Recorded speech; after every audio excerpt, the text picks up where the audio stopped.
I think what it's telling us is the cost of innovation is collapsing, which it has been doing. I mean, the cost of AI training is dropping before this, 75% per year. The cost for inference, 85 to 90%.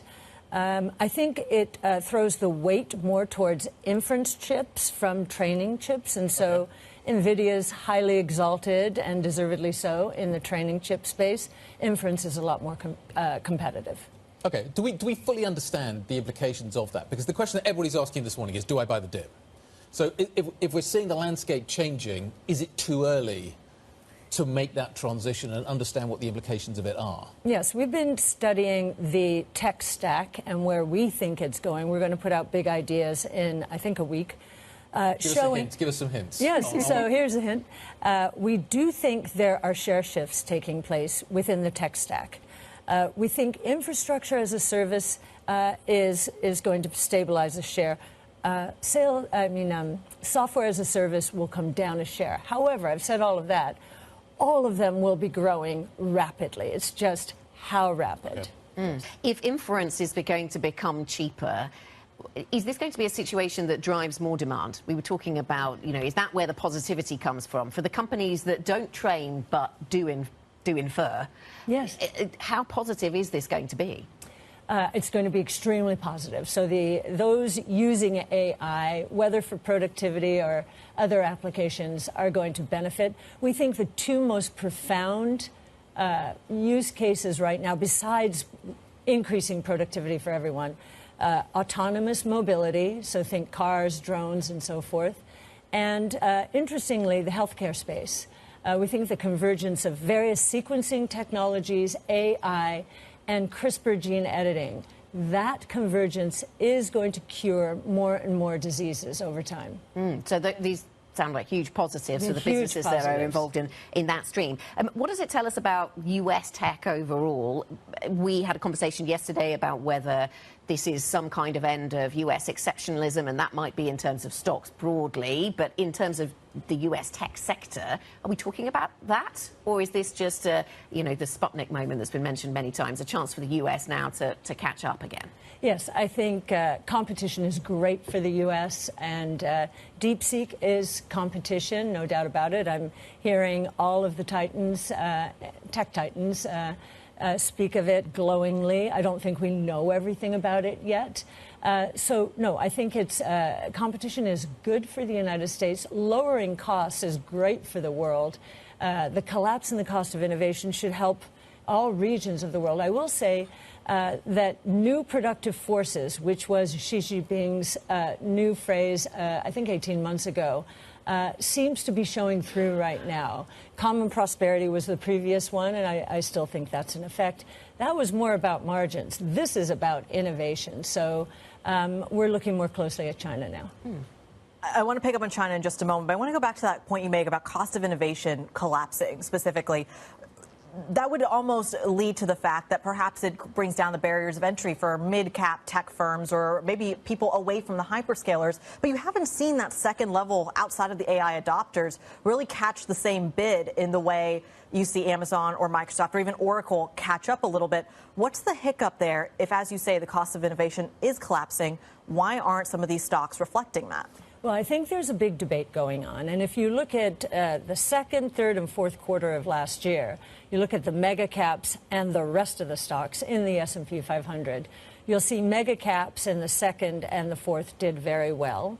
And the smaller cap stocks did very well, much better than the mega caps in the third quarter. I think there's a little bit of a tug of war evolving here. And if we're right, the most massive concentration in the market in history, worse than the Depression, is probably going to give way to a broader-based bull market. We're seeing that in our portfolios, and it really did start right around, actually, the day after the election. And I think one of the most important things is going to happen is regulations coming down. Even in AI, in the United States, their regulations started to intrude in a technology that is today where the internet was in the early 90s. We don't even know what we have yet. Yeah. We're as excited as back then, but now is not the time to regulate it heavily. Well, I think you've got the president on your side when it comes to that in the States. I want to come back to. Hi guys, welcome back to my channel, The Wealthy Mindset. It's yours truly, Money Making Mitch. And as usual, guys, this is not financial advice. Please do your own due diligence and research. Before I continue with today's video, all I ask is for you guys to hit that little thumbs up right there. Right there. Thank you. Because it will help bring a lot of awareness, not just to the channel, but to Nio as a whole. And it does take a lot of time to do these videos and the editing. A lot of time. I will also put the link for that Facebook group that one of our subscribers here and I started on Facebook. It's a Nio Bull group, and we weed out all of the negativity. Soon as we smell a hint of negativity, they're gone. So why did I show that clip? Well, I want to thank one of my subscribers, Fairway, for bringing that to my attention. And he gave me credit saying that everything that Cathy Wood is saying is what I have said a year ago. So they were pretending not to know that China was innovating at a massive rate. With the tariffs, and the Biden administration continued the tariffs, it caused China to say, okay, we'll do it ourselves. And the Chinese population is very educated.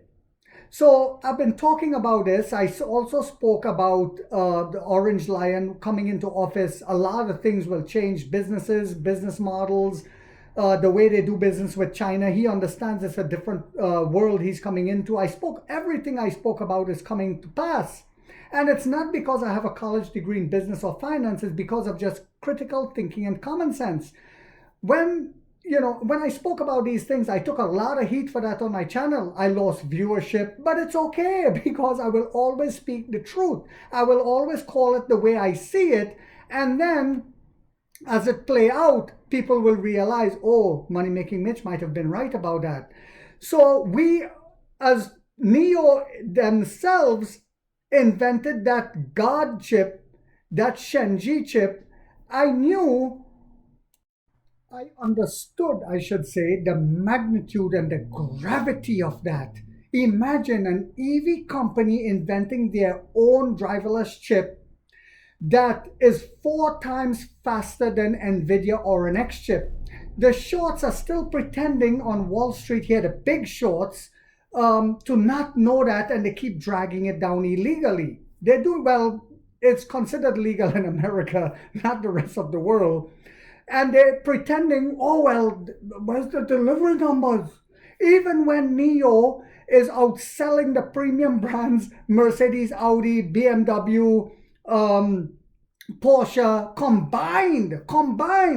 Oh, well, they need to sell more cars, they're saying, knowing fully well that the sub-brands is coming and will do the same to what our premium brands is doing to the premium segment. Our sub-brands is going to do the same, and they know this. But this is why I've always told you guys, it's the way the game is played on Wall Street. Sadly, the American stock market has lost most of its credibility, and Orange Lion is coming to try to change a lot of that. Even Elon Musk said that the shorting, what it does is it drags companies down, good companies that could have been profitable, hiring people, creating jobs. So we should see a change in even this. But my point is, everything that I've been saying, even when, let's just even take the chip, for example, forget battery swapping for a minute. And that's a huge disruptive moat in its own. That's the biggest disruption to the EV industry to any other company is doing. We're the most disruptive company in the world. So making that chip, people still pretended, oh, well, that's not a big deal. But now that DeepSeek has came out and showed that the same thing can be done for, what is it, $6 million? It has sent shockwaves. And it has shown that NVIDIA and the rest of them is overpriced. So everything that I've been saying, everything is coming to pass. And believe me when I tell you guys, We are the most disruptive, innovative EV company in the world, and it will be reflected on paper as they cannot hold us down anymore. It's getting to that point very soon, because in March, we're going to do our earnings call that's going to devastate the last one. It's going to be way better than the last one. And the other earnings call after that is going to be dynamite, because a lot of our in-house developed technology is going to be on the new platform at that time. The Firefly will be selling at massive amounts. The ET9 will be selling in a massive amount compared for that segment, bringing in incredible revenue because a lot of the technology in that is in-house. The Envoy will be ramped up in a massive way at that time, and the shorts will have to let it go. So we're going to see the government releasing stimulus soon, that huge stimulus they talk about. Then you're going to see Firefly, the ET9 released, our earnings call, then the ET9 released, then you're going to see the Firefly release, the Envoy ramped up. So that's why the CEO said massive and sudden in terms of profitability, massive and sudden. And then by the end of the year, more than one partners that teamed up with us is going to be releasing battery swap enabled models. My God, guys, do you all see the picture now? Do you see the picture now? I'm not talking about that picture. So what's happening now? Cathy Wood said competition is great for the US. Let's hope she really believed that when Nio comes here. Cost of innovation is collapsing. Of course it is. And this is why Nio and China is the leader. I said NVIDIA was going to lose large market share. Last year I said it. And they laughed at me. They scoffed. NVIDIA is losing huge market share now. Watch. And it's because of, and I spoke about, because of Huawei proving that they can make their own chips and so much more other companies. Nio, which is just an EV company. Oh no, but it's not just an EV company, is it, my dear lads? They said the rise in the chip industry, Taiwan will beg to return to China. That was also one of my predictions when they're saying, well, China is going to attack Taiwan. And I said, no. Critical thinking and common sense. As China continue to grow with the BRICS nations and they do business with each other, and Taiwan is alienated, just like what we did to Afghanistan, Iraq, Somalia, Grenada, I could go on and on. As we dump Taiwan in the future, when we understand that we need China, Taiwan will come back begging to be taken back by China, because they will be alienated and their economy will collapse because China is doing everything now that Taiwan is doing. Critical thinking and common sense. So there will be no war, and Nio will become a $1 trillion company on paper. It's already a $1 trillion company, but it will be reflected on paper. And I spoke about that since last year, about the Taiwan and what's going to happen. She lied, in my opinion, about Palantir, and is still pumping it because she has shares in it, because the Chinese equivalent of Palantir is way advanced.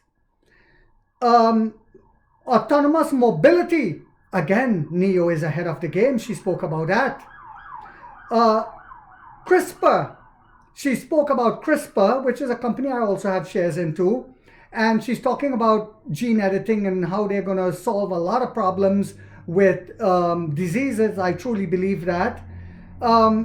She says, they ask about the end of an American exceptionalism and other huge intellectual minds like Jeffrey Sachs and others have spoken about that. And the media the media kept pretending that that's not true, and they never even spoke about that or mentioned that. And now it's being mentioned. Yes, the end of America's exceptionalism is coming. And she agrees. She says lowering costs, and oh my God, guys, she mentioned common prosperity.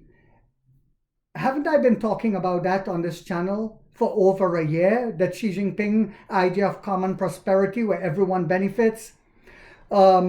Innovation, everyone should be able to afford So we see it in China with the EV industry, with the phone industry, with the wearable technology industry. Almost every Chinese are able to afford these things. So why is it here in the West and in America as a whole, because I live here so I know, that something is being created using Chinese labor, like an Apple phone, but it's sold 1,000% more expensive here in America. No one complains about that. But it's, I would not drive a Chinese car.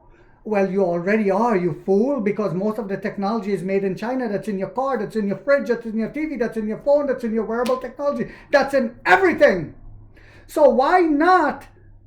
You're willing to pay a high price for the American company that's making it in China at an affordable price. You're willing to pay a high price for that. But you see, it's like I've always said, it's the same as with when Toyota first came. Some people did not want it. Now more people drive Toyotas in America than American cars. The same thing, history is going to repeat itself when Nio comes here to America. Mark my words, my fellow lads. She spoke about Xi Jinping and common prosperity, and now it's showing through. But she did not know that last year when Money Making Mitch knew that. It says where everyone benefits, she is looking more closely onto China now. Now she's looking more closely. While they shorted it and dragged it down so they can buy, now they're looking more closely. This is the way the game is played. And proving that mega caps are overpriced, like in Nvidia and Facebook and the rest of them. And she also said that the current administration now, the Trump administration, will benefit the market with less regulations. Case closed in point. I hope you guys found this video, yet again, to be informational, inspirational, and motivational. If so, guys, do not forget to hit that thumbs up, because it takes a lot of time to do these videos and the editing and the research. And if you haven't yet subscribed, you might want to think about doing so, because in this channel, we're waking up the middle class for the first time to get a major piece of the pie from the ground level as to how the game is played on Wall Street. And like 50 said, we get rich or we die trying, guys.